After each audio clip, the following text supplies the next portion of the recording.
जो सबसे पहली रासायनिक अभिक्रिया जिसका अध्ययन हमें करना होता है वो है संयोजन अभिक्रिया, कॉम्बिनेशन रिएक्शन। नाम से ही हमें पता चल रहा है कि यहाँ कॉम्बिनेशन हो रहा है, मतलब संयोजन हो रहा है। तो बच्चों, जिसमें संयोजन होता है मतलब जिसमें दो या दो से अधिक अभिकारक मिलते हैं, है ना, और मिलकर एक बना दे, मतलब एकल उत्पाद बना दे, मतलब सिंगल सब्सटेंस बना दे। दो या ज्यादा सब्सटेंस मिल जाए और एक सब्सटेंस बना दे, मतलब दो या अधिक अभिकारक मिले और एकल उत्पाद बनाते हैं, तो उसे हम संयोजन अभिक्रिया कहते हैं। मतलब वो संयोजित हो जाए, जैसे यहाँ ये दो संयोजित हो गए, है ना, और ये एक बना दिया, ये दो संयोजित हो गए और ये एक बना दिया। तो ये जो अभिक्रिया होगी इसे हम कहेंगे संयोजन अभिक्रिया, जिसमें दो या दो से अधिक अभिकारक मिलकर एकल उत्पाद बनाते हैं, तो उसे हम क्या कहते हैं, संयोजन अभिक्रिया। जैसे यहाँ देखिए आप संयोजन अभिक्रिया का यह उदाहरण, जैसे यहाँ ये कैल्शियम ऑक्साइड दिया है ना, ये कैल्शियम ऑक्साइड जो है सॉलिड रूप में यहाँ पर है, और आपने देखा होगा इसको, ये बिना बुझा हुआ चूना है, लाइम या क्विक लाइम जिसको हम कहते हैं, और ये बाजार में हमें उपलब्ध होता है, जिसको हम पुताई के लिए घरों में लाते हैं धातु के बर्तन में, है ना। इसको लाकर अगर पानी इसमें मिला दें तो हम देखेंगे कि वो पूरा बर्तन गर्म हो जाता है, और ये जो कैल्शियम ऑक्साइड है या बिना बुझा हुआ चूना है, ये पानी के साथ तेजी से क्रिया करता है और ये कैल्शियम हाइड्रोक्साइड बनाता है, CaOH ट्वाइस, जिसको हम बुझा हुआ चूना कहते हैं, और बहुत अधिक मात्रा में इसमें ऊष्मा उत्पन्न होती है, इसीलिए हम इसको ऊष्माक्षेपीय अभिक्रिया भी के उदाहरण के रूप में भी बता सकते हैं।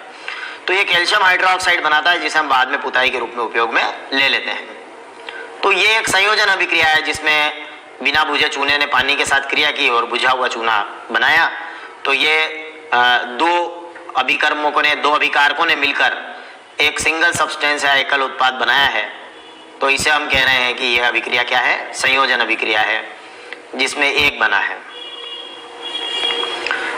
तो ये हमने देखा कि किस तरीके से ये कॉम्बिनेशन रिएक्शन होती है कि कैल्शियम ऑक्साइड के अंदर हम पानी मिला देते हैं। तो अगर एक कोनिकल फ्लास्क में भी आप ऐसा करने जाएं कि कैल्शियम ऑक्साइड ले लें और उसमें पानी मिला दें, या पानी की कुछ मात्रा लेकर उसमें ऊपर से कैल्शियम ऑक्साइड डाल दें, तब भी आप देखेंगे कि ये इस तरह से ये बीकर जो है वो गर्म हो जाएगा और वो थोड़ा सा जैसे पानी खोलने लगेगा। और ये अभिक्रिया हमारी कौन सी अभिक्रिया है, संयोजन अभिक्रिया है, किसमें कैल्शियम हाइड्रोक्साइड बनता है। अब एक और एग्जांपल हम यहाँ लेते हैं कि जब आप यहाँ देख लीजिए, जब मैग्नीशियम और ऑक्सीजन कंबाइन होते हैं, ठीक है, तो जब ये गर्म करते हैं, मैग्नीशियम और ऑक्सीजन कंबाइन होते हैं, तो ये मैग्नीशियम ऑक्साइड बनता है, MgO। जैसे आपने काफ़ी एक प्रचलित रिएक्शन भी सुनी होगी कि जब मैग्नीशियम रिबिन को एयर में जलाया जाता है, तो आपने देखा है, जैसे ये मैग्नीशियम रिबिन को आपने पकड़ा और इसको आपने एयर में इस तरह से बर्न करते हैं, तो ऑक्सीजन के साथ वो संयोजन क्रिया करती है।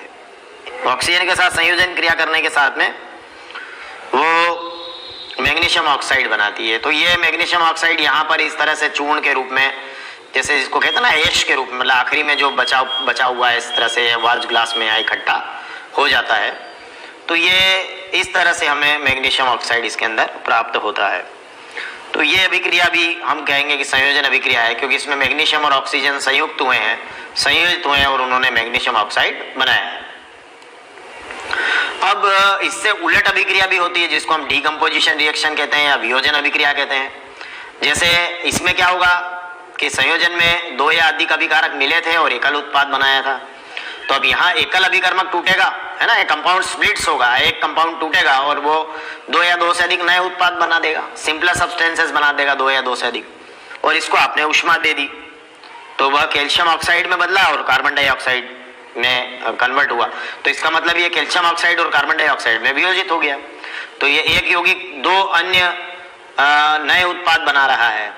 तो इस तरह से अभिक्रिया क्या है, डीकम्पोजिशन है ना, कि जिसमें एकल अभिकर्मक टूटकर दो या दो से अधिक नए उत्पाद बनाता है।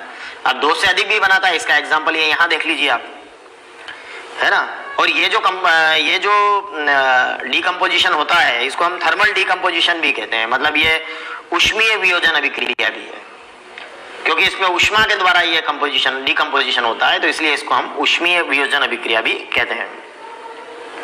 अब जैसे फेरस सल्फेट है, तो फेरस सल्फेट को भी क्या होता है कि फेरस सल्फेट भी डिकम्पोज होता है, जिसको फेरस सल्फेट को अगर आपने ऊष्मा दिया, इसको एक परख नली में लेकर अगर आपने गर्म किया तो ये फेरिक ऑक्साइड बनाता है, और फेरिक ऑक्साइड के साथ सल्फर डाइऑक्साइड और सल्फर ट्राइऑक्साइड गैस बनाता है। तो इस तरह से ये भी आपका क्या हुआ कि आपने फेरस सल्फेट को गर्म किया और ये एक टेस्ट ट्यूब में आपने इसको लेकर गर्म किया, तो ये सल्फर डाइऑक्साइड और सल्फर ट्राइऑक्साइड गैस बनेगी, और ये फेरिक ऑक्साइड जो है ये परख नली में लास्ट में यहाँ पर नीचे जमा हो जाएगा। तो ये यहाँ पर एक सब्सटेंस 3 सब्सटेंस के अंदर स्प्लिट हुआ है, तो ये भी ऊष्मीय वियोजन या थर्मल डिकम्पोजिशन रिएक्शन है, क्योंकि यहाँ भी ऊष्मा की जरूरत लगी है। एक्चुअली यहाँ हम जो ये फेरस सल्फेट लिख रहे हैं, ये लेबोरेटरी में जो हमें फेरस सल्फेट मिलता है वो फेरस सल्फेट हेप्टाहाइड्रेट होता है, मतलब FeSO4.7H2 होता है। तो इसमें 7 अणु क्रिस्टलन जल होता है, तो पहले गर्म करते हैं तो वो जल के अणु जो है क्रिस्टलन जल अलग होता है। तो जो फेरस सल्फेट का हमारा जो कलर होता है वो थोड़ा सा वाइट कलर में कन्वर्ट होता है ना। पहले थोड़ा सा हल्का सा आप कहें कि जो हमारा फेरस सल्फेट होता है वो थोड़ा ग्रीन कलर में रहता है, लेकिन वो बाद में हल्का सा वो वाइट कलर में कन्वर्ट हो जाता है, और फिर उसके बाद जब आप उसको और गर्म करते हैं तो वह आपका फेरिक ऑक्साइड से वो ब्राउन कलर में कन्वर्ट हो जाता है, और सल्फर डाइऑक्साइड और सल्फर ट्राइऑक्साइड गैस निकल जाती है। तो इस तरह से ये यहाँ पर हम देख रहे हैं कि फेरस सल्फेट जो है विघटित होकर या बटकर या टुकड़ों में टूटकर या वियोजित होकर डिकम्पोज होकर फेरिक ऑक्साइड, सल्फर डाइऑक्साइड और सल्फर ट्राइऑक्साइड बनाता है। अगर आप दूर से इसकी गंध लेने का प्रयास करेंगे तो आपको यहाँ पर सल्फर के जलने जैसी गंध आएगी, जो SO2 गैस बनने के कारण होता है।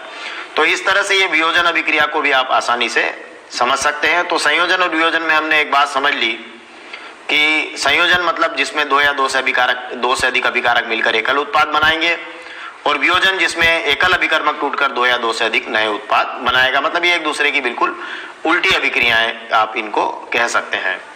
और हम ये भी देख रहे हैं कि इन 2 उदाहरणों में हमने ऊष्मा दी है, और ऊष्मा इन दो उदाहरणों में हमने यहाँ देखा कि यहाँ हमको क्या करना पड़ा कि हमको इसको इस जगह हमको ऊष्मा मिली है, मतलब ये यहाँ पर हमको क्या हुआ कि बहुत अधिक मात्रा में ऊष्मा उत्पन्न हुई है इस उदाहरण के अंदर हमने देखा, जबकि यहाँ हम देख रहे हैं कि हमें उसको ऊष्मा देना होती है, दे रहे होते हैं। तो ये अलग अलग इस तरह से ऊष्माक्षेपी और ऊष्माशोषी अभिक्रियाओं के भी उदाहरण हो सकते हैं। ऊष्माक्षेपी अभिक्रिया वे अभिक्रियाएं होती है जिसमें ऊष्मा उत्पन्न होती है, और ऊष्माशोषी वे अभिक्रियाएं जिसमें ऊष्मा हमें देना होती है, मतलब ऊष्मा लेकर वे अभिक्रियाएं संपन्न होती है। तो चलिए आगे बढ़ते हैं, अब 2 महत्वपूर्ण रिएक्शंस पर आते हैं। यह है डिस्प्लेसमेंट रिएक्शन या विस्थापन अभिक्रियाएं।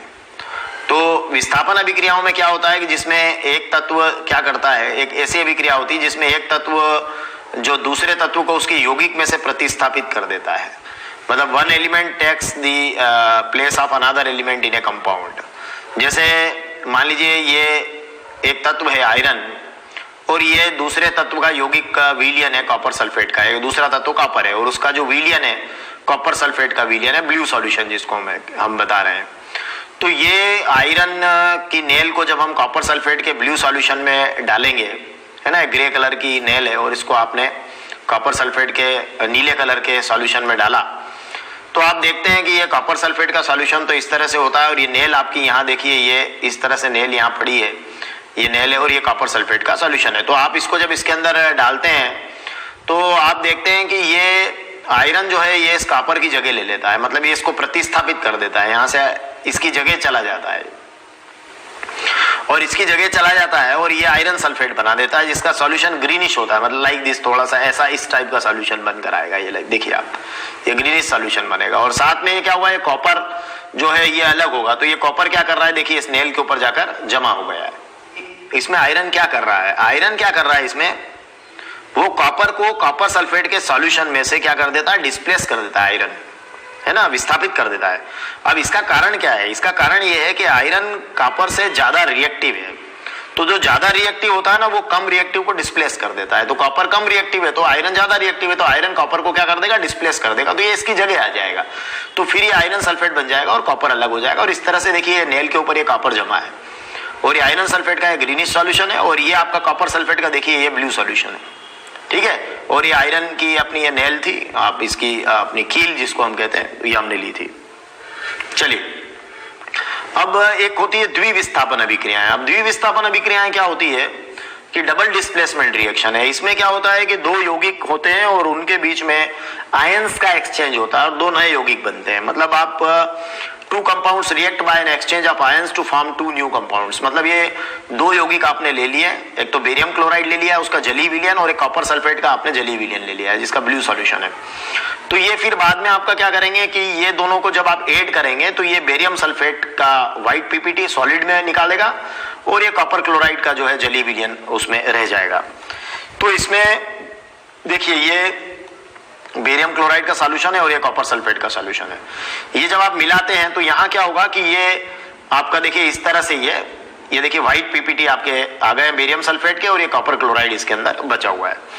तो ये बेरियम क्लोराइड सॉल्यूशन को जब आप कॉपर सल्फेट सॉल्यूशन में ऐड करते हैं तो यहाँ देखना है कि कॉपर क्लोराइड सॉल्यूशन बनता है और BuSO4 के व्हाइट प्रेसिपिटेट अलग होते हैं। तो इससे साफ है कि दो कंपाउंड यौगिक हमारे पास में, दो कंपाउंड या यौगिक हमारे पास में है, बेरियम क्लोराइड और कॉपर सल्फेट, और ये अपने आयंस का एक्सचेंज करते हैं। मतलब ये यहाँ आ जाता है और ये यहाँ चला जाता है। तो ये आयनों का एक्सचेंज होता है और ये आपका बेरियम सल्फेट, ये बेरियम यहाँ आ गया और कॉपर वहां चला गया, तो बेरियम सल्फेट और कॉपर क्लोराइड को बना देते हैं।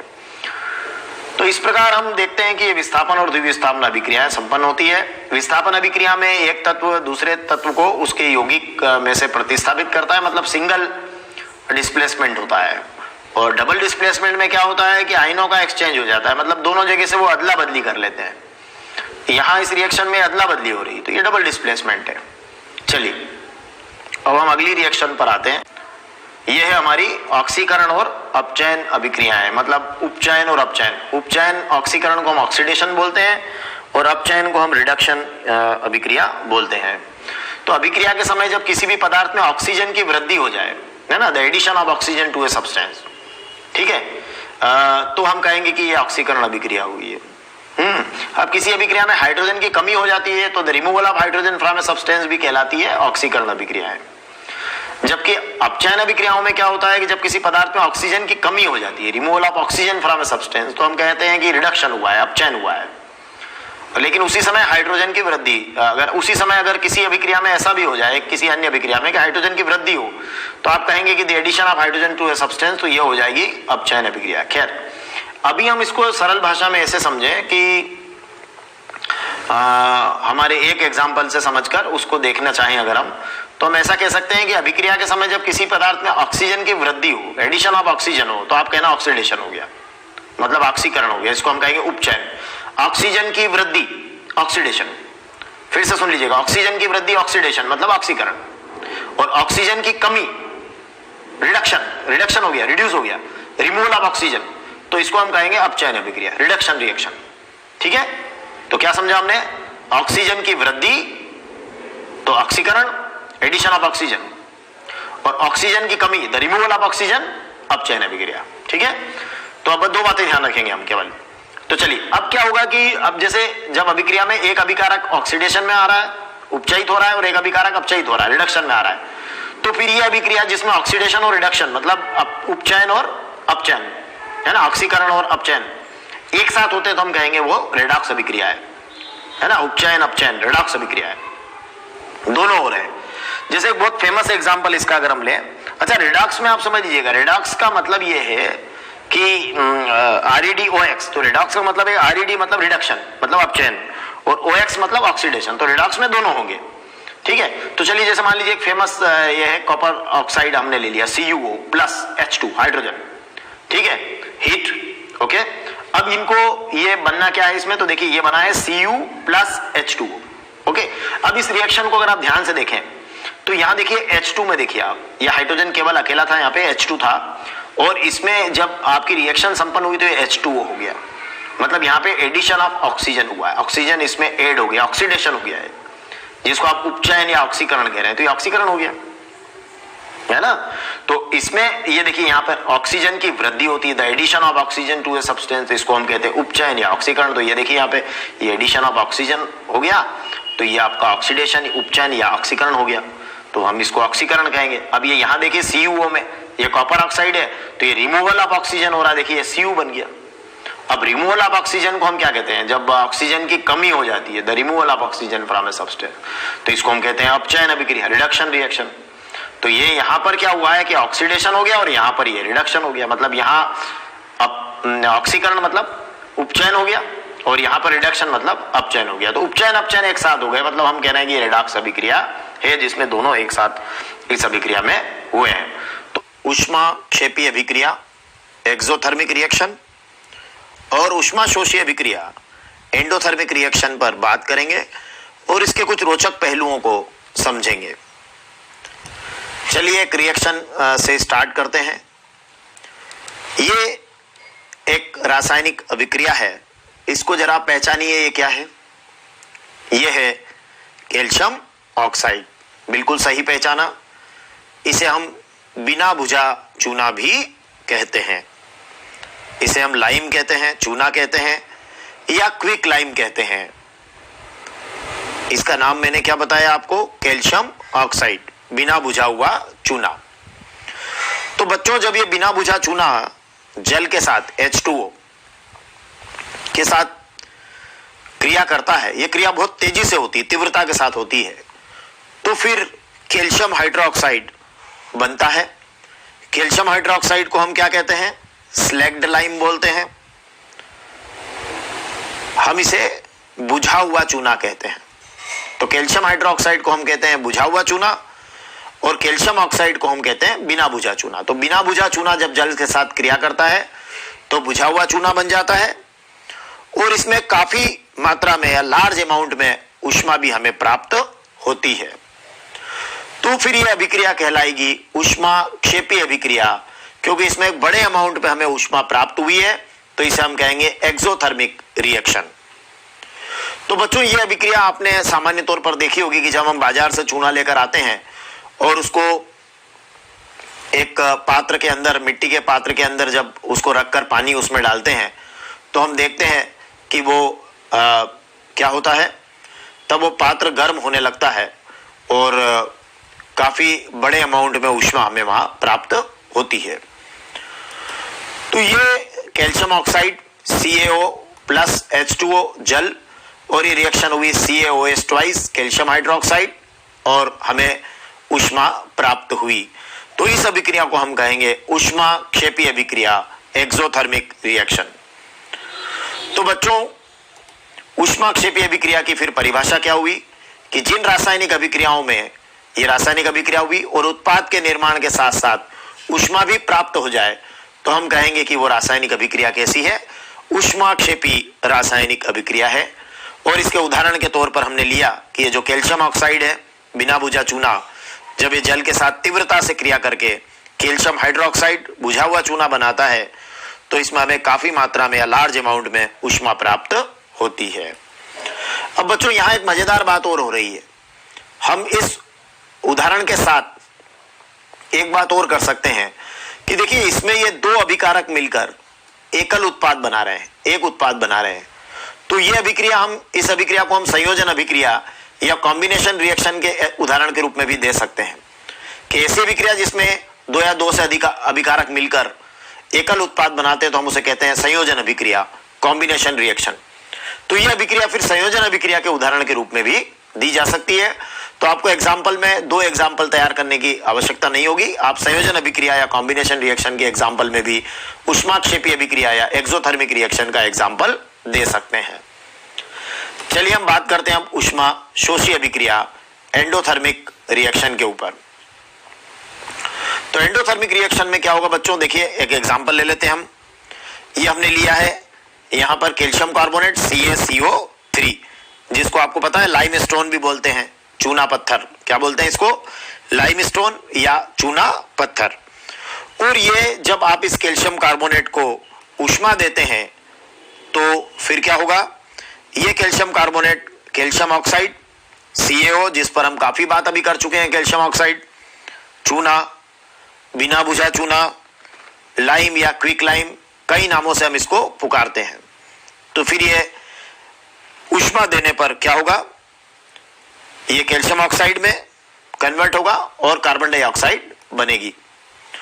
तो बच्चों, ये कैल्शियम कार्बोनेट, ऊष्मा देने पर कैल्शियम कार्बोनेट का ऊष्मीय वियोजन हुआ है और ऊष्मीय वियोजन होकर यह कैल्शियम ऑक्साइड और कार्बन डाइऑक्साइड का निर्माण हुआ है। तो बच्चों, यह अभिक्रिया हमारी हुई ऊष्मा शोषी अभिक्रिया, एंडोथर्मिक रिएक्शन, कि जिन रासायनिक अभिक्रियाओं में उत्पाद के निर्माण के दौरान ऊष्मा ली जाती है ना, ऊष्मा लेकर यह अभिक्रिया हुई है और ये ऊष्मीय वियोजन हुआ है, ये कंपोनेंट एक से ज्यादा कंपोनेंट में टूटा है, ये अभिक्रिया कहलाएगी हमारी ऊष्मीय वियोजन अभिक्रिया, जिसको हम कह रहे हैं ऊष्मा शोषी रासायनिक अभिक्रिया। तो बच्चों, फिर हमारी ये वियोजन अभिक्रिया का भी बढ़िया एग्जांपल हो गया, है ना, डिकम्पोजिशन रिएक्शन का, कि ऐसी अभिक्रिया जिसमें एकल अभिकर्मक टूटकर दो या दो से अधिक नए उत्पाद बनाता है, तो हम कहते हैं उसको वियोजन अभिक्रिया। और यहां पर कौन सा वियोजन हुआ है, यहां ऊष्मीय वियोजन हुआ है और इसे हम कहेंगे ऊष्मीय वियोजन हुआ है और इस अभिक्रिया के दौरान ऊष्मा ली गई है, इसलिए हम इसको कह रहे हैं ऊष्मा शोषी अभिक्रिया या एंडोथर्मिक रिएक्शन। तो हम इस ऊष्मा शोषी अभिक्रिया के उदाहरण को वियोजन अभिक्रिया के उदाहरण के रूप में भी लिख सकते हैं कि ऐसी रासायनिक अभिक्रियाएं जिसमें उत्पाद के दौरान ऊष्मा ली जाती है, उन्हें ऊष्मा शोषी रासायनिक अभिक्रियाएं कहते हैं। और यही हम वियोजन अभिक्रिया के उदाहरण के रूप में भी दे सकते हैं। तो जब ऊष्मा प्राप्त होती है तो हम कहते हैं ऊष्माक्षेपी अभिक्रिया, और इसे हम संयोजन अभिक्रिया के उदाहरण के रूप में कैल्शियम ऑक्साइड की जल के साथ क्रिया को दे सकते हैं। और जब अभिक्रिया में उत्पाद के निर्माण के दौरान ऊष्मा ली जाती है तो हम इसे ऊष्मा शोषी रासायनिक अभिक्रिया कहते हैं। और ये कैल्शियम कार्बोनेट के जो ऊष्मीय वियोजन है हुआ है, जिसे हम ऊष्मा शोषी अभिक्रिया का उदाहरण दे रहे हैं, इसे हम वियोजन अभिक्रिया के उदाहरण के रूप में भी लिख सकते हैं।